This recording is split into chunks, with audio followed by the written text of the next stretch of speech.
North east light studio' উত্তৰ পূৰ্বাঞ্চলৰ জনসাধাৰণৰ বাবে উৎসৰ্গিত এক বিশেষ প্ৰয়াস কেইজনমান যুৱকৰ উদ্যোগত এই অনুষ্ঠানটি গঢ় লৈছে। আমি সকলোৰে শুভেচ্ছা কামনা কৰিছোঁ, সকলোৰে সহায় সহযোগ আৰু দিহা পৰামৰ্শ কামনা কৰিছোঁ। কাৰণ উত্তৰ পূৰ্বাঞ্চলত এনেকুৱা এটা প্ৰয়াসৰ প্ৰয়োজন আছিলে, বিশেষকৈ এই অঞ্চলৰ সমূহ লোকেই বিভিন্ন ধৰণৰ সমস্যাত প্ৰত্যাহ্বানৰ সন্মুখীন হৈ আছে, সমস্যাৰ সন্মুখীন হৈছে। নৱপ্ৰজন্মৰ মাজত বিশেষকৈ নিচাৰ প্ৰতি আসক্তি বহুত বৃদ্ধি হৈছে। ডিপ্ৰেশ্যন, টেনশ্যন এইবিলাকৰ বৃদ্ধি হৈছে আৰু শান্তি শৃংখলাৰ বিশেষকৈ পাৰিবাৰিক শান্তি যথেষ্ট বৃদ্ধি পাইছে। এই সময়ত আমি এক আধ্যাত্মিক অনুশীলনৰ কাৰণে যি মেডিটেশ্যনৰ এটা সমাধান সূত্ৰ আছে, যিটো নেকি আন্তঃৰাষ্ট্ৰীয়ভাৱে ৰাষ্ট্ৰসংঘৰ মজিয়াটো 21 ডিচেম্বৰ দিনটোক ৰাষ্ট্ৰসংঘৰ অৰ্থাৎ আন্তঃৰাষ্ট্ৰীয়ভাৱে ইণ্টাৰনেশ্যনেল মেডিটেশ্যন ডে হিচাপে ইতিমধ্যে ঘোষণা কৰিছে। সেই সময়ত আমি এই মেডিটেশ্যনৰ লগত আনুষংগিকভাৱে আধ্যাত্মিকতাৰ যিটো চৰ্চা, এই মাধ্যমেৰে এই চেনেলটোৱে যথেষ্টখিনি প্ৰচেষ্টা কৰিব, যাতে সমস্যা সমাধানৰ ক্ষেত্ৰত আৰু বিভিন্ন ধৰণৰ আসক্তি যিবিলাক হৈছে, নিচাৰ প্ৰতি আসক্তিৰ পৰা যুৱক প্ৰজন্মক আনি পেলাই এক সঠিক দিশত নিজৰ জীৱনটোক আগবঢ়াই নিয়াত সহায় কৰিবৰ কাৰণে আৰু টেনশ্যন, ডিপ্ৰেশ্যন আদি যিমানবিলাক সমস্যা আছে সেইখিনিৰ পৰাও উৰ্ধত থাকি নিজৰ জীৱনটোক সাৱলীলভাৱে আগুৱাই নিয়াৰ ক্ষেত্ৰত এই চেনেলটোৰ কাৰ্যক্ৰমণিকাই যথেষ্ট সহায় কৰিব।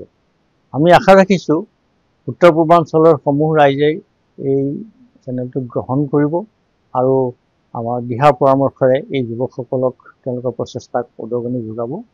2025 চন নতুন বৰ্ষ আৰম্ভ হ'ব হৈছে।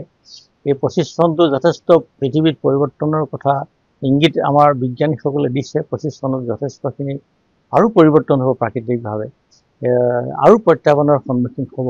এই সময়ত যাতে আমি সকলোৱে একত্ৰিতভাৱে সেই সমস্যাৰ সময়ত আমি থিয় দিব পাৰোঁ, নিজৰ আত্মবিশ্বাস বৃদ্ধি কৰিব পাৰোঁ, তাৰ কাৰণে আধ্যাত্মিক সমলৰ বহুত প্ৰয়োজন। গতিকে আমি আশা ৰাখিছোঁ সময়ৰ আহ্বানৰ প্ৰতি লক্ষ্য ৰাখি সকলোৱে এই চেনেলটোৰ অংশীদাৰ হ'ব আৰু ইয়াত নিজৰ দিহা পৰামৰ্শৰে উপকৃত কৰিব। Om Shanti. Northeast Light, an audio-visual recording studio. উত্তৰ পূৰ্বাঞ্চলৰ গেটৱে গুৱাহাটী মহানগৰীৰ হেঙেৰাবাৰীত প্ৰজাপিতা ব্ৰহ্মকুমাৰী ঈশ্বৰীয় বিশ্ববিদ্যালয়ৰ তত্ত্বাৱধানত প্ৰতিষ্ঠা কৰা হৈছে এই অত্যাধুনিক ৰেকৰ্ডিং ষ্টুডিঅ'টি।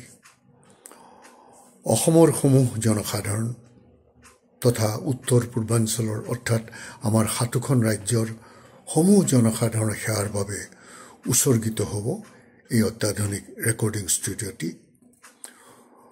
মূলতঃ সংবেদনশীল সামাজিক বিষয়সমূহক লৈ বিভিন্ন আলোচনা, টক শ্ব' আয়োজিত হ'ব। বিশেষকৈ ছাত্ৰ ছাত্ৰীসকলৰ নৈতিকতা, তেওঁলোকক এখন সুন্দৰ সমাজ দিয়াৰ বাবে, সুন্দৰ ভৱিষ্যত দিয়াৰ বাবে বিভিন্ন বিষয়ৰ ওপৰত আলোকপাত কৰা হ'ব।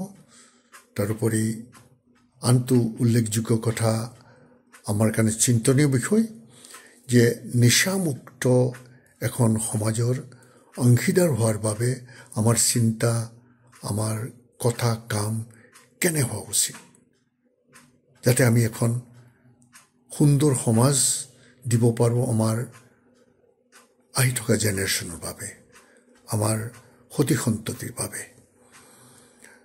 তাৰ বাবে আমাৰ এই প্ৰয়াস নৰ্থ ইষ্ট লাইট, এটা অত্যাধুনিক ৰেকৰ্ডিং ষ্টুডিঅ'। নতুন বছৰ আহি পৰিল 2025।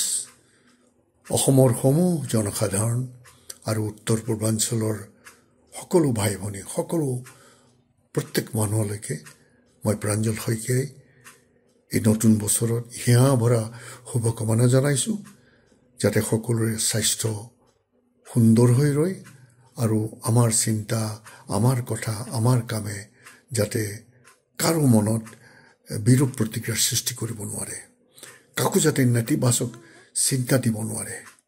আমি যাতে পজিটিভ চিন্তাৰে আমাৰ সমাজৰ কাৰণে ভাল কাম কৰিব পাৰোঁ আৰু আনৰ কাৰণে আদৰ্শ হ'ব পাৰোঁ। সকলোৰে জীৱন সুন্দৰ হওক। আকৌ নতুন বছৰ 2025 বাবে আপোনালোকলৈ হিয়া ভৰা শুভেচ্ছা। ওম শান্তি, ওম শান্তি। ব্যক্তি আধ্যাত্মিক শিক্ষাৰ আধাৰতে সঠিক নিৰ্ণয় কৰিব পৰাৰ বাবে তেওঁ সকলো ক্ষেত্ৰতে সফল হয় আৰু আনকো সফলতাৰ বাট দেখুৱাব পাৰে। আজি যিখন সমাজ আমি যিমানে আগবাঢ়ি গৈ আছোঁ, সকলো ফালে আমি দেখিছোঁ আমাৰ বিভিন্ন ধৰণে স্খলনো হৈছে সমাজখনৰ। যিখন সুন্দৰ সমাজ আমি বিচাৰোঁ সেইখন আমাৰ সন্মুখত নাই। সেয়েহে আহক এই 2025 পৰমাত্মাই আমাৰ যি আশা কৰিছে, সকলোৰে পৰা যি আশা কৰিছে, সকলোৱে নিজক শুদ্ধ নিকা কৰি এখন সুন্দৰ, সুস্থ, সমৃদ্ধিশালী সমাজ গঢ়াৰ বাবে আমাক যি আধ্যাত্মিক শিক্ষা দি আছে, আমি যাতে সেই কামত প্ৰয়াস কৰোঁ আৰু সফলতা লাভ কৰোঁ। প্ৰত্যেকৰে জীৱন মানসিক, শাৰীৰিক, সামাজিকভাৱে সুন্দৰ, সুস্থ হয় এই আশা ৰাখিছোঁ, এই শুভভাৱনা ৰাখিছোঁ। আৰু সকলোৱে নিজে নিজে নিজক পৰিৱৰ্তন কৰি, নিজৰ পৰিয়ালক পৰিৱৰ্তন কৰি, নিজৰ চুবুৰীটোক পৰিৱৰ্তন কৰি, নিজৰ ঠাইখনক পৰিৱৰ্তন কৰি দেশত এক সত্যযুগী সুন্দৰ সৃষ্টিৰ ৰচনা কৰিব যাতে আমি পাৰোঁ, এই শুভকামনা ৰাখিছোঁ। প্ৰত্যেককে আমাৰ শাখা কেন্দ্ৰলৈ নতুন বছৰত আমন্ত্ৰণ জনাইছোঁ। নতুন জীৱন, নতুন যুগৰ সূচনা কৰিব। গতিকে আধ্যাত্মিক ৰসেৰে নিজৰ জীৱনক জীপাল কৰক আৰু এই সমাজখনক সুন্দৰ এখন সমাজলৈ পৰিৱৰ্তন কৰাৰ বাবে আহক আমি সকলোৱে দৃঢ় সংকল্প লওঁ। এই সংকল্পৰে আগবাঢ়োঁ। পৰমাত্মাই আপোনালোকক নিশ্চয় সহায় কৰিব আৰু নিজৰ লক্ষ্যত উপনীত হ'ব পাৰিব। এই শুভেচ্ছা ৰাখি সকলোকে আমাৰ শাখালৈ আহ্বান জনাই, এখন নিকা সুস্থ সমাজ গঢ়াৰ বাবে আহ্বান জনাই মই পুনৰবাৰ মোৰ ফালৰ পৰা, আমাৰ ঈশ্বৰীয় বিশ্ববিদ্যালয়ৰ সকলো ভগ্নীসকলৰ পৰা, সকলো ছাত্ৰ ছাত্ৰীৰ ফালৰ পৰা আপোনালোক সকলো ৰাইজকে জাতি, ধৰ্ম, ভাষা, বৰ্ণ, বয়স নিৰ্বিশেষে সকলোকে শুভেচ্ছাও জনাইছোঁ আৰু আমাৰ তাতে আহিবলৈ, নতুন বছৰত নতুন জীৱন বনাবলৈ আমন্ত্ৰণ জনাইছোঁ। পুনৰবাৰ সকলোকে মোৰ ফালৰ পৰা, আমাৰ ঈশ্বৰীয় বিশ্ববিদ্যালয়ৰ ভগ্নীসকলৰ তৰফৰ পৰা, আমাৰ ছাত্ৰ ছাত্ৰীসকলৰ ফালৰ পৰা সকলোকে বহুত বহুত নতুন বছৰৰ শুভেচ্ছা জনাইছোঁ। শুভেচ্ছা, শুভেচ্ছা, অভিনন্দন, অভিনন্দন জনাইছোঁ। ধন্যবাদ। ओम शांति, ओम शांति, ओम शांति। साल 2024 जा रहा है, 2025 आ रहा है। यह है 2024 की विदाई, 2025 की आपको बधाई। ये विदाई और बधाई का संगम के अवसर पर हम एक दूसरे से मिल रहे हैं। और जब भी कोई संगम होता है तो बहुत ही महत्वपूर्ण, बहुत ही पवित्र और बहुत ही लाभदायक होता है। तो इस 2024 और 2025 के संगम पे मैं आपको नए वर्ष की मुबारकबाद दे रहा हूं और आपका आने वाला जीवन खुशियों से भरा हो, आपके जीवन में प्रेम, स्नेह की गंगा बहे, आपका संसार सुखमय हो, छोटे और बड़े सभी की दुआएं आपके साथ रहें और जो परमपिता भगवान है, परमपिता परमेश्वर है, हमारा परमपिता बाबा जो है, वह आपके साथ हमेशा रहे और हर समय आपकी मदद करता रहे और आप उसका अनुभव करते रहें, यही मेरी शुभकामना है। इस पे मैं कुछ पंक्तियां व्यक्त करना चाहता हूं कि सबने नए साल के बारे में लिखा, सबने नए साल के बारे में लिखा, तो हम भी कुछ मुबारक मना लें। इस खाली सफेद पन्ने ऊपर कुछ हम भी स्याही के रंग लगा लें, पर केवल बधाई से साल नया न होगा, अपने आप माहौल खुशहाल न होगा। साल बदलते खुद को ही बदलना होगा, साल बदलते खुद को भी बदलना होगा।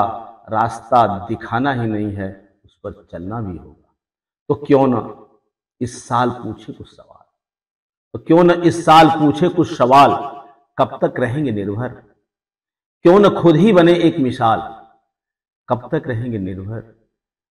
क्यों नहीं बने एक मिसाल, नहीं तो जैसे आए नए साल वैसे ही चले जाएंगे। तुम और हम बस बधाई देते ही रह जाए। ओम शांति। नमस्कार। পোনপ্ৰথমে সমূহ ৰাইজলৈ নতুন বছৰৰ শুভেচ্ছা জনাইছোঁ।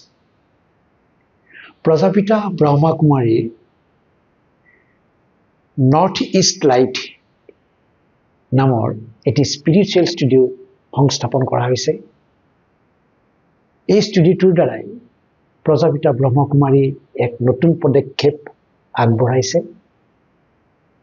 সমাজখনক কেনেকৈ সুন্দৰ কৰিব পাৰি, সমাজখন কেনেকৈ ভাল কৰিব পাৰি, বিশেষকৈ উঠি অহা নতুন প্ৰজন্মক কি ধৰণে সৎভাৱে সৎ পথেৰে আগুৱাই নিব পাৰি, তাৰেই এক প্ৰচেষ্টা।